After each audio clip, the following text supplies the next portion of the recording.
ជាទូទៅព័ត៌មានដែលពិតយើងត្រូវសង្កេតមើលថាជាព័ត៌មានដែលបង្កើតសន្ទុះ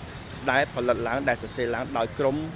អ្នកព័ត៌មានច្បាស់លាស់ក្រុមអ្នកព័ត៌មានច្បាស់លាស់មានជាអង្គភាពពិតប្រាកដជាអង្គភាពដែលផ្សាយជាប្រចាំរាល់ថ្ងៃហើយបានទទួលអាជ្ញាបានទទួលស្គាល់ដោយអាជ្ញាធរបាទអាជ្ញាធរក្នុងវិស័យព័ត៌មានគឺក្រសួងព័ត៌មានបន្ទាប់មក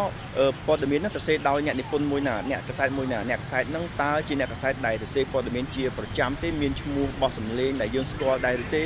ណាអ្នកដែលមានវិជ្ជាជីវៈត្រឹមត្រូវសរសេរព័ត៌មានសពថ្ងៃរាល់ថ្ងៃមិនដែលមានបញ្ហានឹងហើយគឺជាអ្នកសរសេរព័ត៌មានពិតហើយមិនមែនជាព័ត៌មានคล้ายៗបន្ទាប់មកការផ្សព្វផ្សាយបន្តនឹងទៀតដូចជាតើរូបថតនេះជារូបថតដែលគេឆ្នៃដែលគេ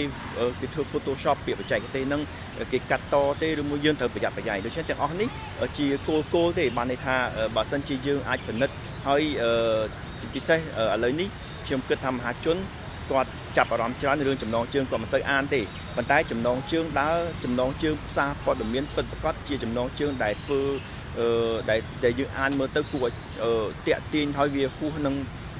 ហើយគួរនិស្ស័យនឹងជឿឬយ៉ាងម៉េចដូច្នេះទាំងអស់នេះហើយដែលជាធាតុផ្សំបឋមដែលមហាជនដែលសាធារណជនគួរតែយល់ដឹងយកមកដាក់ក្នុងខ្លួនដើម្បីកុំឲ្យខ្លួនធ្លាក់នៅក្នុងអន្ទាក់នៃ